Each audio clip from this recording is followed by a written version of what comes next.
स्वागत है आपका आज के एपिसोड में। चलिए शुरुआत करते हैं पिछले अभ्यास प्रश्न से। प्रधानमंत्री जीवन वन योजना के संबंध में निम्नलिखित कथनों पर विचार कीजिए। 1. इस योजना का उद्देश्य वाणिज्यिक परियोजनाओं के स्थापना हेतु एक पारिस्थितिकी तंत्र बनाना तथा 2G इथेनॉल क्षेत्र में अनुसंधान एवं विकास को बढ़ावा देना है। 2. इस योजना के लाभार्थियों द्वारा उत्पादित इथेनॉल को अनिवार्य रूप से तेल विपणन कंपनियों को आपूर्ति किया जाएगा ताकि इथेनॉल मिश्रण कार्यक्रम के तहत मिश्रण प्रतिशत को और बढ़ाया जा सके। उपर्युक्त कथनों में से कौन सा या कौन से सही है या सही है? ए केवल 1, बी केवल 2, सी 1 और 2 दोनों, डी न तो 1 और न ही 2। इस प्रश्न का सही उत्तर है विकल्प सी 1 और 2 दोनों। चलिए देखते हैं इसके विश्लेषण को। प्रधानमंत्री जीवन योजना। इस योजना का उद्देश्य वाणिज्यिक परियोजनाओं के स्थापना हेतु एक पारिस्थितिकी तंत्र बनाना तथा 2G इथेनॉल क्षेत्र में अनुसंधान एवं विकास को बढ़ावा देना है। अतः कथन 1 सही है। इस योजना के लाभार्थियों द्वारा उत्पादित इथेनॉल को अनिवार्य रूप से तेल विपणन कंपनियों को आपूर्ति किया जाएगा ताकि इथेनॉल मिश्रण कार्यक्रम के तहत मिश्रण प्रतिशत को और बढ़ाया जा सके। अतः कथन 2 सही है। तो चलिए शुरुआत करते हैं आज के एपिसोड की पहले प्रश्न से। सूचना प्रौद्योगिकी अधिनियम 2000 के संबंध में निम्नलिखित कथनों पर विचार कीजिए। 1. यह केंद्र को विशिष्ट परिस्थितियों में राष्ट्रीय सुरक्षा, संप्रभुता और सार्वजनिक व्यवस्था की सुरक्षा के लिए ऑनलाइन सामग्री तक सार्वजनिक पहुंच को अवरुद्ध करने का अधिकार देता है। 2. यह ऑनलाइन मध्यस्थों को सुरक्षित बंदरगाह संरक्षण प्रदान करता है जो उन्हें तृतीय पक्षकार सामग्री के लिए जिम्मेदारी से बचाता है यदि वे निष्पक्ष रूप से कार्य करते हैं। उपर्युक्त कथनों में से कौन सा या कौन से सही है या सही है? ए केवल 1, बी केवल 2, सी 1 और 2 दोनों, डी न तो 1 और न ही 2। इस प्रश्न का सही उत्तर है विकल्प सी 1 और 2 दोनों। चलिए देखते हैं इसके विश्लेषण को। सूचना प्रौद्योगिकी अधिनियम 2000 की धाराएं। धारा 69A। यह केंद्र को विशिष्ट परिस्थितियों में राष्ट्रीय सुरक्षा, संप्रभुता और सार्वजनिक व्यवस्था की सुरक्षा के लिए ऑनलाइन सामग्री तक सार्वजनिक पहुंच को अवरुद्ध करने का अधिकार देती है। अतः कथन 1 सही है। धारा 79। यह ऑनलाइन मध्यस्थों को सुरक्षित बंदरगाह संरक्षण प्रदान करती है जो उन्हें तृतीय पक्षकार सामग्री के लिए जिम्मेदारी से बचाती है यदि वे निष्पक्ष रूप से कार्य करते हैं। अतः कथन 2 सही है। धारा 79(3)(b) के तहत मध्यस्थ इस सुरक्षा से वंचित हो जाते हैं यदि वे अवैध सामग्री के बारे में नोटिस पर शीघ्रता से कार्य करने में विफल रहते हैं। अगला प्रश्न है, निम्नलिखित में से कौन सा राज्य म्यांमार के साथ सीमा साझा करता है? ए मणिपुर, 2 मिजोरम, 3 नागालैंड, 4 अरुणाचल प्रदेश। नीचे दिए गए कूट का प्रयोग करते हुए सही उत्तर चुनिए। ए 1, 2, 3 और 4, बी केवल 1 और 2, सी केवल 1, डी केवल 3 और 4। इस प्रश्न का सही उत्तर है विकल्प ए 1, 2, 3 और 4। चलिए देखते हैं इसके विश्लेषण को। भारत और म्यांमार। भारत के पूर्वोत्तर क्षेत्र का अधिकांश हिस्सा बर्मी आधिपत्य में था जब तक वर्ष 1826 में यांडाबू संधि ने वर्तमान भारत म्यांमार सीमा को स्थापित नहीं किया। यह प्रथम आंग्ल बर्मा युद्ध 1824 से 26 का अंत था। हालांकि इस सीमा ने साझी जातीयता और संस्कृति वाले समुदायों को विभाजित कर दिया जिसमें नागालैंड और मणिपुर में नागा समुदाय तथा मणिपुर और मिजोरम में कुकी चिनमिजो समुदाय शामिल हैं बिना उनकी सहमति के। वर्तमान में भारत और म्यांमार के बीच 1643 किलोमीटर की सीमा है जो मणिपुर, मिजोरम, नागालैंड और अरुणाचल प्रदेश से होकर गुजरती है, जिनमें से केवल 10 किलोमीटर के क्षेत्र में मणिपुर में बाड़बंदी की गई है। अतः विकल्प ए सही है। अगला प्रश्न है, संकर बीजों के संबंध में निम्नलिखित कथनों पर विचार कीजिए। 1. एक संकर बीज एक ही पौधे की विभिन्न किस्मों के बीच नियंत्रित परागण द्वारा उत्पन्न किया जाता है। 2. ये प्रायः हेirloom बीजों की तुलना में उगाने में आसान और तेज होते हैं। 3. परंपरागत किस्मों के विपरीत जो स्थानीय जलवायु के अनुसार अनुकूलित होती हैं। संकर बीजों को सर्वोत्तम वृद्धि के लिए विशेष परिस्थितियों की आवश्यकता होती है। उपर्युक्त कथनों में से कौन सा या कौन से सही है? यह सही है। ए केवल 1, बी केवल 2, सी सभी तीनों, डी कोई भी नहीं। इस प्रश्न का सही उत्तर है विकल्प सी सभी तीनों। चलिए देखते हैं इसके विश्लेषण को। संकर बीज। एक संकर बीज एक ही पौधे की विभिन्न किस्मों के बीच नियंत्रित पर परागण द्वारा उत्पन्न किया जाता है। अतः कथन 1 सही है। क्योंकि एक पैकेट में सभी संकर बीजों के मूल पौधे एक ही होते हैं, इसका अर्थ यह है कि वे सभी एक समान पौधे के रूप में विकसित होंगे। ये प्रायः हेirloom बीजों की तुलना में आसानी से और तेजी से उगते हैं, अतः कथन 2 सही है। स्थानीय जलवायु के अनुकूल पारंपरिक किस्मों के विपरीत संकर किस्मों को इष्टतम विकास के लिए विशिष्ट परिस्थितियों की आवश्यकता होती है, अतः कथन 3 सही है। अगला प्रश्न है, निम्नलिखित कथनों पर विचार कीजिए। 1. पंजीकृत गैर मान्यता प्राप्त राजनीतिक दल वे दल हैं जो विधानसभा या लोकसभा चुनावों में पर्याप्त प्रतिशत वोट प्राप्त करने में असमर्थ रही हैं ताकि वे राज्य या राष्ट्रीय पार्टियां बन सकें। 2. एक दल को राष्ट्रीय दल के रूप में मान्यता प्राप्त है यदि वह लोकसभा में सामान्य चुनावों में 50% सीटें जीतती हैं और ये उम्मीदवार 3 राज्यों से चुने जाते हैं। 3. एक पार्टी को राज्य पार्टी के रूप में तब मान्यता प्राप्त होती है यदि वह लोकसभा में प्रत्येक 25 सीटों या इसके किसी अंश के लिए 1 सीट जीतती है जो राज्य को लोकसभा चुनाव में आवंटित की गई हैं। उपर्युक्त में से कितने कथन सही नहीं है या नहीं है? ए केवल 1, बी केवल 2, सी सभी तीनों, डी कोई भी नहीं। इस प्रश्न का सही उत्तर है विकल्प ए केवल 1। चलिए देखते हैं इसके विश्लेषण को। पंजीकृत गैर मान्यता प्राप्त राजनीतिक दल वे दल हैं जो विधानसभा या लोकसभा चुनावों में राज्य या राष्ट्रीय दल बनने के लिए पर्याप्त प्रतिशत वोट हासिल करने में असमर्थ रहे हैं, अतः कथन 1 सही है। किसी दल को राष्ट्रीय दल के रूप में मान्यता तब मिलती है जब वह आम चुनाव में लोकसभा में 2% सीटें जीतती हैं और ये उम्मीदवार 3 राज्यों से चुने जाते हैं, अतः कथन 2 सही नहीं है। किसी दल को राज्य में राज्य दल के रूप में मान्यता तब दी जाती है जब वह संबंधित राज्य से लोकसभा के लिए आम चुनाव में राज्य को आवंटित प्रत्येक 25 सीटों या उसके किसी अंश में से 1 सीट जीतती है, अतः कथन 3 सही है।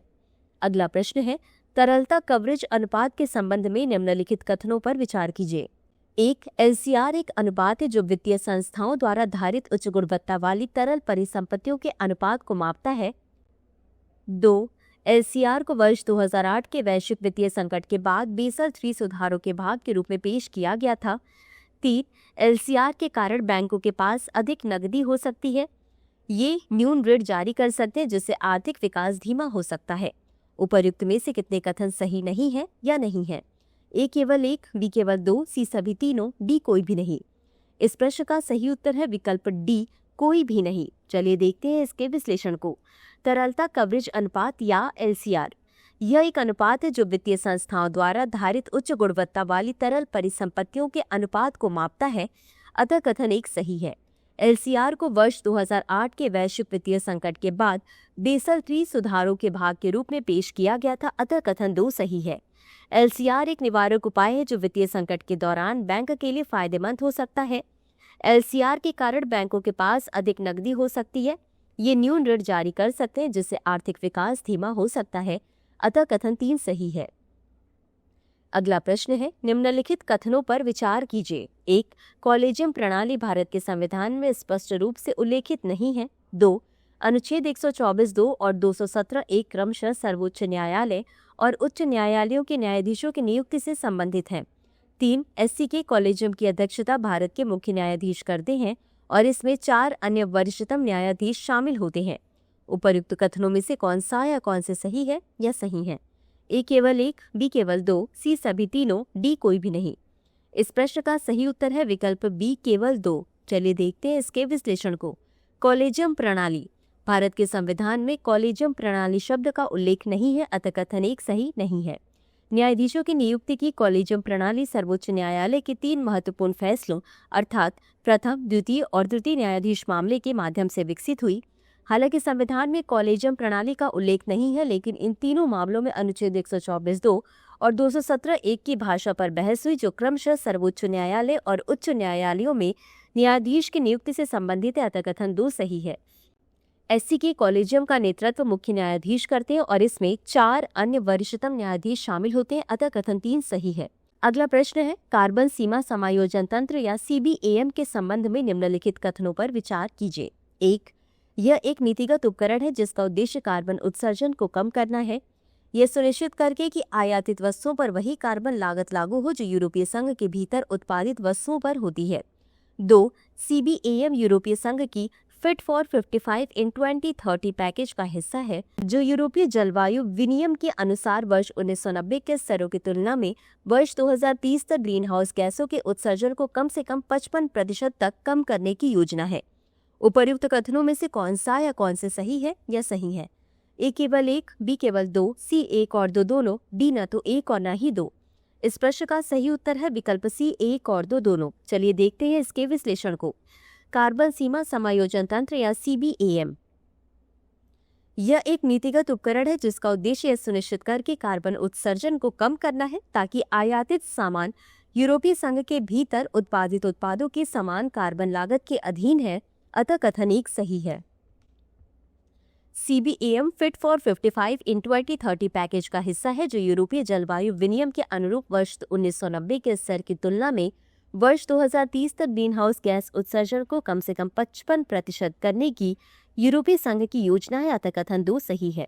CBAM का क्रियान्वयन आयातकों को यूरोपीय संघ में आयातित वस्तुओं की मात्रा तथा उनमें निहित ग्रीन हाउस गैस उत्सर्जन के वार्षिक आधार पर घोषणा करने की आवश्यकता के आधार पर किया जाएगा। अगला प्रश्न है, प्रायः समाचारों में आने वाली फ्री मूवमेंट रेजिम का सबसे अच्छा वर्णन इस प्रकार किया जा सकता है।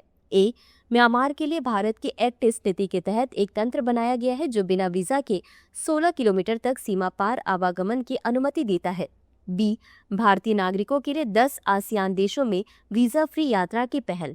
सी, एक नियम जो व्यक्तियों को किसी भी पड़ोसी देश में बिना किसी प्रतिबंध के काम करने की अनुमति देता है। डी, सभी भारतीय सीमाओं के पार बिना पास के असीमित आवागमन की अनुमति देने वाला एक कूटनीतिक समझौता। इस प्रश्न का सही उत्तर है विकल्प ए। चलिए देखते हैं इसके विश्लेषण को। फ्री मूवमेंट रेजिम FMR की स्थापना वर्ष 2018 में हुई थी। यह म्यांमार के लिए भारत की एक्ट ईस्ट नीति के तहत बनाई गई एक व्यवस्था है जो बिना वीजा के 16 किलोमीटर तक सीमा पार आवागमन की अनुमति देती है। सीमा पर रहने वाले व्यक्तियों को पड़ोसी देश में 2 सप्ताह तक रहने के लिए 1 वर्षीय सीमा पास की आवश्यकता होती है। इसका उद्देश्य स्थानीय सीमा व्यापार को सुविधाजनक बनाना, सीमा पर निवासियों के लिए शिक्षा और स्वास्थ्य सेवा तक पहुंच में सुधार करना तथा राजनयिक संबंधों को मजबूत करना था। अतः विकल्प ए सही है। अगला प्रश्न है, हाल ही में निम्नलिखित में से किसके द्वारा वार्षिक शिक्षा स्थिति रिपोर्ट या असर 2024 जारी की गई है? ए, NGO प्रथम, बी, राष्ट्रीय शैक्षिक अनुसंधान और प्रशिक्षण परिषद, सी, नीति आयोग, डी, शिक्षा मंत्रालय। इस प्रश्न का सही उत्तर है विकल्प ए, NGO प्रथम। चलिए देखते हैं इसके विश्लेषण को। वार्षिक शिक्षा स्थिति रिपोर्ट या असर 2024। गैर सरकारी संगठन प्रथम फाउंडेशन ने ग्रामीण भारत में स्कूली छात्रों के सीखने के परिणामों पर वार्षिक शिक्षा स्थिति रिपोर्ट असर 2024 जारी की। असर एक राष्ट्रव्यापी नागरिक नेतृत्व वाला घरेलू सर्वेक्षण है जो ग्रामीण भारत में बच्चों की स्कूली शिक्षा और सीखने की गहन जानकारी प्रदान करता है। वर्ष 2005 में प्रारंभ किया गया असर शिक्षा प्रणाली ग्रामीण क्षेत्रों में शैक्षिक प्रवृत्तियों और चुनौतियों पर नजर रखता है तथा कवरेज, फोकस और आवृत्ति में वृद्धि करता है। अतः विकल्प ए सही है। अगला प्रश्न है, परिसीमन के संबंध में निम्नलिखित कथनों पर विचार कीजिए। 1. परिसीमन से तात्पर्य प्रत्येक राज्य में लोकसभा और विधानसभाओं के लिए सीटों की संख्या और प्रादेशिक निर्वाचन क्षेत्रों की सीमाएं निर्धारित करने की प्रक्रिया से है। 2. लोकसभा की राज्यवार संरचना में परिवर्तन करने वाली अंतिम परिसीमन प्रक्रिया 1976 में पूरी हुई थी और यह 1971 की जनगणना के आधार पर की गई थी। उपर्युक्त में से कौन सा या कौन से कथन सही है या सही है? ए केवल एक, बी केवल दो, सी एक और दो दोनों, डी न तो एक और न ही दो। इस प्रश्न का सही उत्तर है विकल्प सी, एक और दो दोनों। चलिए देखते हैं इसके विश्लेषण को।